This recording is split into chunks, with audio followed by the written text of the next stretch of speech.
आपला महाराष्ट्रामध्ये पुन्हा एकदा स्वागत। या बुलेटिनमध्ये घेऊया बातम्यांचा वेगवान आढावा। लाडकी बहीण या आवरणाखाली तुम्ही निवडणूक हायजॅक केली असा आरोप संजय राऊत यांनी महायुतीवरती केलेला आहे। राहुल गांधींच्या वक्तव्याला समर्थन देत त्यांनी महायुतीला टोला लगावलाय। मंत्री गुलाबराव पाटलांनी राहुल गांधींवरती निशाणा साधलाय। जेव्हा काँग्रेसच्या जास्त जागा निवडून येतात तेव्हा कोणतीच फिक्सिंग नसते, ज्यावेळेला आमच्या जागा निवडून येतात त्यावेळेला फिक्सिंग असतं असा टोला त्यांनी लगावलाय। हा मतदारांचा अपमान अशी टीका सुद्धा केली आहे। बारामती तालुक्यातील माळेगाव सहकारी साखर कारखान्याच्या निवडणुकीच्या पार्श्वभूमीवरती शरद पवार यांनी कार्यकर्त्यांची बैठक बोलावली। कार्यकर्त्यांची मागणी आहे की स्वतंत्र पॅनल उभं करावं, मात्र शरद पवार अजित पवारांसोबत जातात की चंद्रराव तावरेंसोबत जातात हे पाहणं आता महत्त्वाचं असणार आहे। उबाटाचे नेते चंद्रहार पाटील उद्या शिंदेच्या शिवसेनेमध्ये प्रवेश करणार आहेत। उद्या संध्याकाळी 5 वाजता ठाण्यामध्ये हा पक्ष प्रवेश होणार आहे। चंद्रहार पाटलांना मोठी जबाबदारी मिळण्याची शक्यता आहे।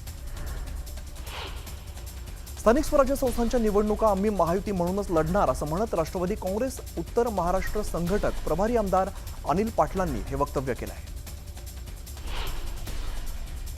उद्धव ठाकरे आणि राज ठाकरे यांच्यामध्ये अद्याप थेट संवाद झालेला नसल्याची सूत्रांची माहिती आहे। ठाकरे बंधूंमध्ये अद्यापही कोणतंच थेट बोलणं झालेलं नाहीये।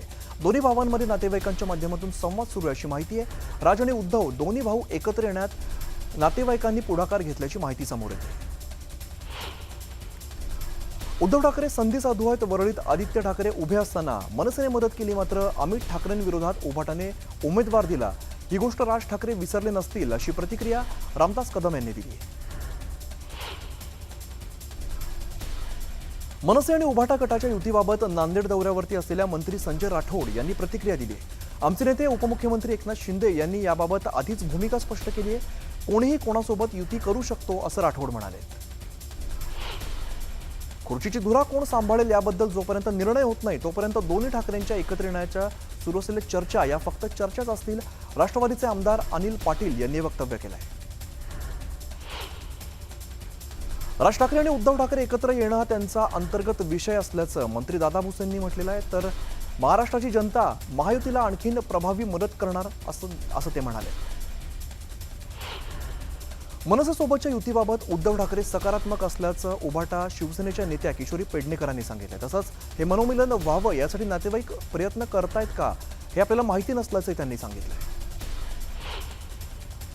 दोन्ही भाऊ एकत्र येण्यासाठी नातेवाईक सुद्धा प्रयत्न करतायत अशी माहिती चंद्रकांत खैरेंनी दिली आहे। दोन्ही भाऊ महायुतीला धडा शिकवतील असंही खैरे म्हणाले। दोन्ही राष्ट्रवादी एकत्र येणार यावरती राष्ट्रवादीचे आमदार अमोल मिटकर यांनी मोठं विधान केलंय। पांडुरंगाची इच्छा असेल तर बहीण भाऊ आषाढी एकादशीपर्यंत सुद्धा एकत्र येऊ शकतात असं सूचक विधान त्यांनी केलंय। दोन्ही राष्ट्रवादी एकत्र येण्यावरती सुप्रिया सुळेंनी प्रतिक्रिया दिली आहे। या संदर्भात सगळ्यांशी चर्चा करणार असल्याचं त्यांनी सांगितलंय। चर्चेनंतर कार्यकर्त्यांच्या मनात काय आहे हे कळेल असंही सुळे म्हणाले।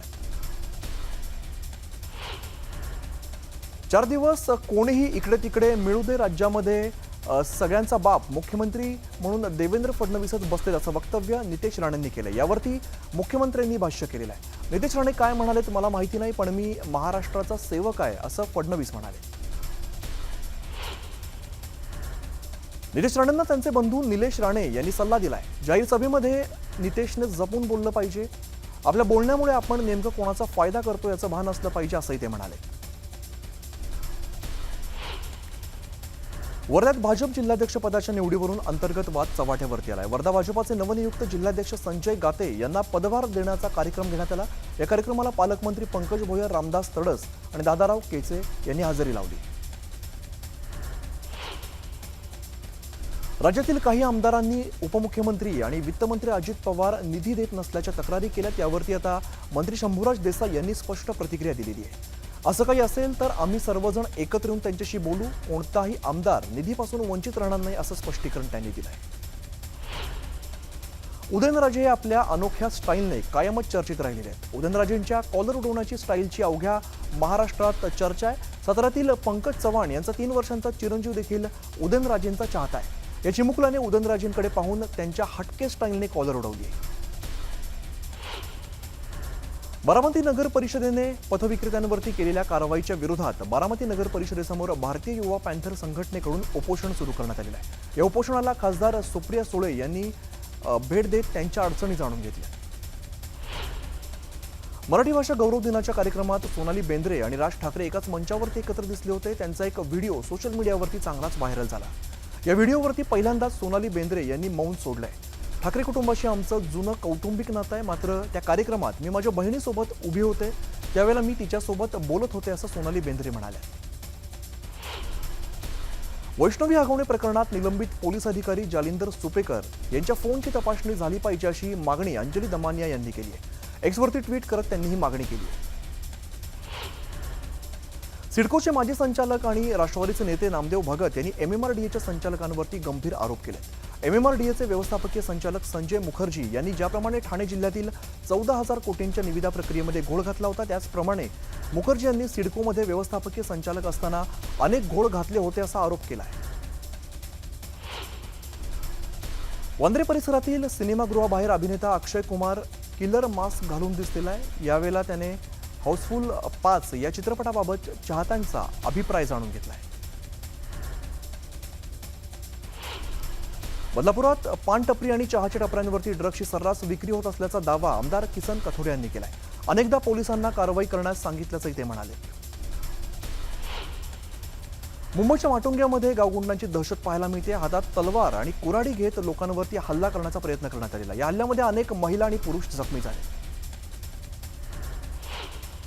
कुर्ला मदर डेअरीचा भूखंड धारावी पुनर्विकास प्रकल्पाला देण्याच्या निर्णयाविरोधात मुंबईत काँग्रेसने जनआक्रोश आंदोलन केलंय. वर्षा गायकवाडांच्या नेतृत्वात आंदोलन करण्यात आलंय. सरकारच्या निर्णयाला काँग्रेसने कडाडून विरोध केलाय. सुप्रिया सुळे यांनी इंदापूर तालुक्यातील नुकसानग्रस्त भागाची पाहणी केली. नुकसानग्रस्त महिलेशी संवाद साधताना संबंधित महिलेला अश्रू अनावर झालेत. या महिलेने आपल्या व्यथा मांडल्यात. दरम्यान खासदार सुप्रिया सुळेंनी तातडीची मदत मिळण्यासाठी प्रयत्न करणार असल्याचंही सांगितलंय. बीडचे श्री क्षेत्र चाकरवाडी या ठिकाणी आंतरराष्ट्रीय कथाकार प्रदीपजी मिश्रा यांच्या शिवमहापुराण कथेचं आयोजन करण्यात आलेलं आहे. या कार्यक्रमाला मंत्री पंकजा मुंडेंनी हजेरी लावली. पंकजा मुंडेंच्या हस्ते महाआरती सुद्धा करण्यात आली. पुण्याच्या सणसवाडीत John Deere intelligence solution group समूहाचं उद्घाटन झालेलं आहे. मुख्यमंत्री फडणवीसांच्या हस्ते शुभारंभ करण्यात आला आहे. वर्ध्यामध्ये सर्वसामान्य नागरिकांच्या तक्रारींची सोडवणूक करण्यासाठी पालकमंत्री पंकज भोयर यांनी जिल्हाधिकारी कार्यालयात जनता दरबार घेतलाय. यावेळेला जिल्हाभरातील नागरिकांच्या समस्या सोडवण्यात आल्या. नागरिकांनी स्वागत करण्यासाठी शाल बुके न आणता 11 कापडी पिशव्या आणाव्यात असं आवाहन पर्यावरण मंत्री पंकजा मुंडेंनी केलंय. पर्यावरण विभागाने सध्या प्लास्टिक मुक्तीची मोहीम हाती घेतली आहे. रायगड किल्ल्यावरील धनगर वस्तीला पुरातत्व खात्याने गड खाली करण्याची नोटीस बजावली आहे. धनगर समाज बांधव पर्यटकांना दही, ताक, चहा, नाश्त्याची सुविधा देण्यात येणाऱ्या पैशांवरती उदरनिर्वाह करत असतात. त्यामुळे गड सोडला तर उदरनिर्वाह कसा करणार असा प्रश्न उपस्थित केला आहे. तुळजाभवानी मंदिरातील दर्शन रांगेत भक्तांमध्ये हाणामारी झाली. लहान मुलाने उलटी केल्यामुळे या कारणामुळे महिला आणि पुरुषांमध्ये हाणामारी झाली. रविवारच्या सुट्टीनिमित्ताने मोठ्या संख्येने भाविक तुळजापुरात दर्शनासाठी दाखल झाले होते. जालन्यातील धार कल्याण या शिवारामध्ये वादळी वाऱ्यासह झालेल्या पावसामुळे शेतकऱ्याच्या घरावरील पत्रे उडाले. त्यामुळे घरामध्ये साठवलेल्या अन्नधान्यासह इतर साहित्याचे मोठं नुकसान झालंय. छत्रपती संभाजीनगरमध्ये बदलत्या वातावरणामुळे सर्दी खोकल्याच्या रुग्णांमध्ये मोठी वाढ झाली. त्यामुळे रुग्णालयात उपचारासाठी नागरिकांनी मोठी गर्दी केली आहे. दरम्यान नागरिकांना काळजी घेण्याचं आवाहन आरोग्य विभागानं केलं आहे. बीडच्या बेताळवाडीमध्ये भारतीय सैन्यात 20 वर्ष सेवा केल्यानंतर सैनिकाचं आगमन झालं. यावेळेला गावकऱ्यांनी सैनिकाचं जोरदार स्वागत केलंय. अतिक्रमणाच्या मुद्द्यावरून चर्चेत असलेला विशाळगड आता अतिक्रमण मुक्त होताना दिसतोय. गडावरील तब्बल 106 अतिक्रमण काढण्यात आली. त्यामुळे विशाळगड आता मोकळा श्वास घेताना दिसतोय. महाड तालुक्यातील राजेवाडी गावात एका घरात मगरीचं पिल्लू शिरल्याची घटना घडली आहे. घरामध्ये पिल्लू दिसल्यामुळे खळबळ माजली. दरम्यान वन विभागाकडून मगरीच्या पिल्लाचं रेस्क्यू करण्यात आलंय. यवतमाळच्या पांढरकवडा कृषी उत्पन्न बाजार समिती निवडणुकीमध्ये शिवसेना आणि काँग्रेसने बाजी मारली तर भाजपाचा धुव्वा उडालाय. बकरीदच्या पार्श्वभूमीवरती बैल बाजार बंद ठेवण्याचा आदेश काढण्यात आला होता. त्यामुळे गेल्या 2 आठवड्यापासून चोपडा इथल्या कृषी उत्पन्न बाजार समितीत भरला जाणारा बैल बाजार हा बंद आहे. मशागतीची कामं करण्यासाठी शेतकऱ्यांना बैलजोडीची आवश्यकता असते. मात्र बाजार बंद असल्यामुळे शेतकऱ्यांना अडचणींचा सामना करावा लागतोय. वाशिम जिल्ह्यामध्ये मागील वर्षी 1 आणि 2 सप्टेंबर रोजी झालेल्या अतिवृष्टीत शेतकऱ्यांचं मोठं नुकसान झालं होतं. शासनाने तातडीने पंचनामे करून नुकसान भरपाई जाहीर केली होती. मात्र जवळपास 9 महिने उलटले तरी सुद्धा शेतकऱ्यांना मोबदला मिळालेला नाहीये. लोणावळ्यातील वाहतूक कोंडीची समस्या सोडवण्यासाठी थेट जिल्हाधिकाऱ्यांनी सूत्र हाती घेतलेली आहेत. जुना मुंबई पुणे महामार्गावरती दोन्ही बाजूने असलेल्या अतिक्रमणांवरती मोठी कारवाई करण्याचा इशारा पुण्याचे जिल्हाधिकाऱ्यांनी दिला आहे. मनमाड आणि येवला शहरासाठी पालखेड धरणातून पाण्याचं आवर्तन सोडलं जातं. दोन्ही शहराला पाणी पुरवठा करणाऱ्या धरणांनी तळ गाठल्यामुळे भीषण पाणी टंचाई निर्माण झाली होती. पालखेड धरणातून पाण्याचं आवर्तन सोडण्यात आल्यामुळे दोन्ही शहरातील नागरिकांना काही अंशी दिलासा मिळाला आहे. सांगलीच्या पलूस तालुक्यातील आमणापूरच्या ओढ्यावरील रस्ता हा जलमय झालाय. नागरिकांनी जीव मुठीत घेऊन त्यांना वाट काढावी लागते. 5 महिन्यांपासून या ओढ्याचं काम रखडलेलं आहे. पैठणमध्ये प्रधानमंत्री आवास योजनेचा दुसऱ्या टप्प्याचा शुभारंभ करण्यात आला आहे. घरकुल योजनेची नावनोंदणी सुरू करण्यात आली आहे. घरकुल लाभार्थ्यांनी नाव नोंदणीसाठी नगरपालिका प्रशासनाकडे संपर्क साधावाचं आवाहन सुद्धा केलं आहे. अण्णासाहेब पाटील आर्थिक महामंडळाकडून मराठा बांधवांना तात्काळ कर्ज उपलब्ध करून द्यावं अशी मागणी मराठा सेवा संघाच्या वतीने करण्यात आली आहे. संपूर्ण प्रक्रियेतील त्रुटी दूर कराव्यात अशी मागणी करणारं पत्र मराठा सेवा संघाचे अध्यक्ष सचिन काळे यांनी नरेंद्र पाटलांना दिलं आहे. जळगाव जिल्हा अधीक्षक कृषी अधिकारी कार्यालयाअंतर्गत कार्यरत असलेल्या लिपिक वर्गीय कर्मचाऱ्यांनी विविध मागण्यांसाठी काम बंद आंदोलन सुरू केलंय. आंदोलनामुळे कृषी विभागाचे प्रशासकीय कामकाज ठप्प झालंय. विशाळगडचा उरूस आज सुरू होतोय. या उरुसाला प्रशासनाने बंदी घातली आहे. मात्र तरी सुद्धा पर्यटकांचा ओढा पाहायला मिळतोय.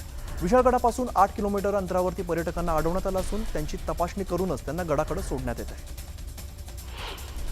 यवतमाळच्या आर्णी तालुक्यातील सावळी सदोबा वरुड ते जापरवाडी या 3 किलोमीटर लांबीच्या रस्त्याची दुरावस्था झाली. त्यामुळे शेतकऱ्यांसह सामान्य नागरिकांना मोठा त्रास सहन करावा लागतो.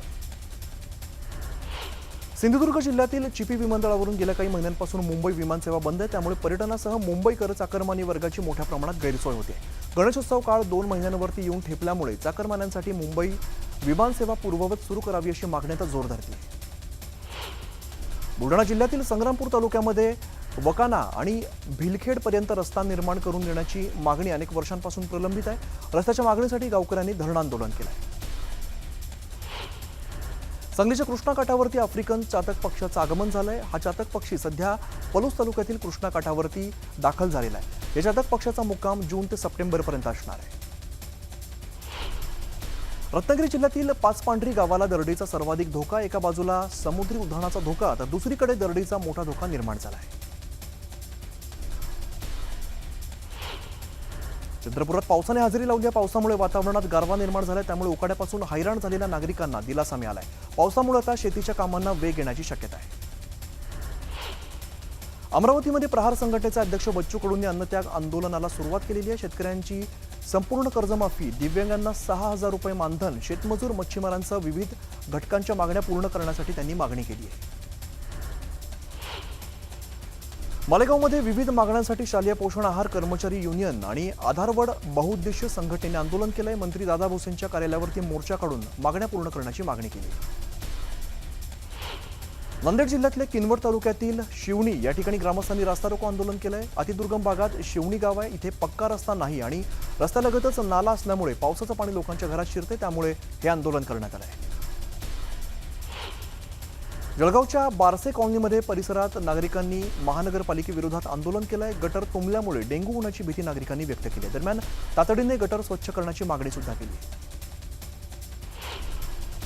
भिवंडीच्या मराडेपाडा या ठिकाणी शिवराज्याभिषेक सोहळ्याला सुरुवात झाली आहे. भव्य स्वराज्य तोरण बांधत विधिवत पूजा सुद्धा केली. वर्ध्याच्या संत केजाजी महाराज पालखीत वारकऱ्यांची आरोग्य तपासणी करण्यात आली आहे. काँग्रेसच्या वैद्यकीय मदत कक्षाच्या वतीने ही आरोग्य तपासणी करण्यात आली. विदर्भाची पंढरी म्हणून ओळख असलेल्या शेगावच्या श्री संत गजानन महाराजांची पालखी आषाढी सोहळ्यासाठी पंढरपूरला रवाना झालेली आहे. आज या पालखीचं आगमन वाशिम जिल्ह्यातील मेडची या ठिकाणी झालंय. तर या पालखीमध्ये 700 पेक्षा अधिक वारकऱ्यांनी सहभाग घेतलाय. रत्नागिरीच्या दापोलीत मुसळधार पावसाने हजेरी लावली. त्यामुळे बाजारपेठेत मोठ्या प्रमाणात पाणी साचलेलं आहे. पाणी साचल्यामुळे नागरिकांना अडचणींचा सामना करावा लागतो. आजच्या काळात तंत्रज्ञान 6 महिन्यात कालबाह्य होतं. त्यामुळे सातत्याने नाविन्याची गरज आहे आणि जॉन डियर ही गरज पूर्ण करत असल्याचं वक्तव्य मुख्यमंत्री फडणवीसांनी केलं आहे. महाबळेश्वरमध्ये वाहतूक कोंडी झाल्यामुळे वाहन चालकांना नाहक त्रास सहन करावा लागतो। सुट्टीमुळे मोठ्या संख्येने महाबळेश्वरमध्ये पर्यटक दाखल झाले। मालेगावच्या पाटणा फाट्याजवळ एसटी बस आणि कंटेनरची समोरासमोर धडक झाली। या अपघातात 12 ते 15 प्रवासी जखमी झाल्याची प्राथमिक माहिती आहे। छत्रपती संभाजीनगर जिल्ह्यातील पैठणच्या गेवराईत मासे पकडण्यासाठी गेलेल्या 2 भावंडांचा शेततळ्यात बुडून मृत्यू झालाय। मासे पकडण्याच्या जाळीत पाय अडकल्यामुळे ही दुर्घटना घडली आहे। नागपूरच्या पारडी परिसरातील गोमती हॉटेलला आग लागल्याची घटना घडली। आगीमध्ये मोठ्या प्रमाणात साहित्य जळून खाक झालंय। सुदैवाने कोणतीही जीवितहानी झालेली नाही। परभणीच्या सायाळा सुने गावामध्ये एका तरुणाने गळफास घेऊन आपलं जीवन संपवलं। आत्महत्येचं कारण मात्र अद्याप अस्पष्ट आहे। शिवसेना पदाधिकारी अशोक धोडी अपहरण आणि हत्या प्रकरणी पोलिसांनी मोठी कारवाई केली आहे। मुख्य आरोपी अविनाश धोडीला 5 महिन्यानंतर पोलिसांनी बेड्या ठोकल्या। दादरा नगर हवेलीच्या परिसरात ही कारवाई करण्यात आली। गोंदिया जिल्ह्यामध्ये पोलीस कर्मचाऱ्यांनी एका नागरिकाला भर चौकामध्ये मारहाण केली। ओव्हरटेक केल्याच्या रागात मद्यधुंद अवस्थेमध्ये या पोलीस कर्मचाऱ्यांनी मारहाण केली। या मारहाणीचा व्हिडिओ सध्या व्हायरल होतोय। गोदावरी नदीमध्ये बुडलेल्या 5 मुलांचे मृतदेह सापडलेले आहेत। काल संध्याकाळी गोदावरी नदीच्या पात्रात तेलंगणाच्या हद्दीत 6 मुलं बुडाली होती।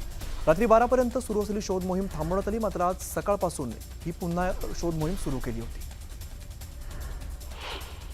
चंद्रपूर जिल्ह्यातील बल्लारपूर शहराजवळ टोल नाक्यावरती भीषण घटना घडलेली। एका पिकअप वाहनाने टोल टाळण्याचा प्रयत्न करत टोल नाका कर्मचाऱ्याच्या अंगावर गाडी घातली। या घटनेमध्ये कर्मचारी गंभीर जखमी झालाय। जळगाव मेहरुण तलावामध्ये पोहण्यासाठी गेलेला तरुण बुडलाय। दरम्यान 18 तासानंतर तरुणाचा मृतदेह सापडलाय। नदीम खान असं मृत तरुणाचं नाव आहे।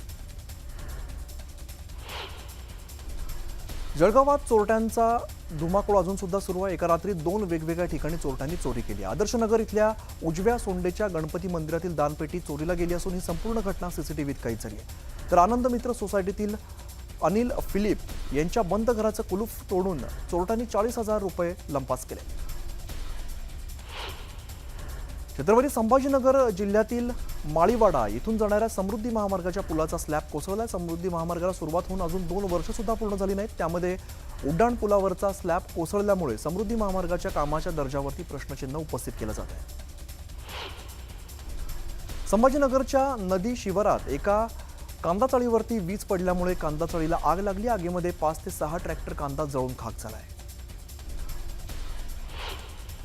वाशिमच्या शिरपूर ते मालेगाव मार्गावरील दुधाळा फाट्याजवळ धावत्या एसटी बसवरती काळविटाने उडी मारली। या अपघातात काळविटाचा मृत्यू झाला आहे। छत्रपती संभाजीनगरच्या हरसूल परिसरात कंटेनर एका घरामध्ये घुसला। घराच्या भिंतीला तडा जाऊन घराच्या बाजूला असलेल्या गायीच्या गोठ्यात कंटेनर शिरलाय। करमाळा तालुक्यातील अर्जुननगरमध्ये शेतीच्या कारणावरून एकाची हत्या करण्यात आली। शेताच्या बांधावरील झाडं काढण्याच्या कारणावरून झालेल्या वादातून ही हत्या करण्यात आली। नागपूर मुंबई समृद्धी महामार्गावरती उद्घाटनाच्या दुसऱ्या दिवशी इगतपुरी इथल्या बोगद्याजवळ अपघात झालाय। या अपघातात 2 जण जखमी झाल्याची माहिती समोर येते। जगप्रसिद्ध अजिंठा लेणी परिसरात शनिवारी आग्या मोहोळने पर्यटकांवरती हल्ला केला। एका दिवसात 2 वेळा पर्यटकांवरती हल्ला करण्यात आला। या हल्ल्यामध्ये जवळपास 200 पर्यटक जखमी झाले। जळगावच्या पारोळा तालुक्यातील कारने एका दुचाकीला धडक दिली। त्या अपघातात 1 जण ठार तर 2 जण जखमी झाले। सावंतवाडीतील मोती तलावात एक तरुण बुडालेला आहे। दरम्यान ही बाब लक्षात येताच काही तरुणांनी आणि नगरपालिका कर्मचाऱ्यांनी तत्काळ पाण्यामध्ये उडी घेत त्याला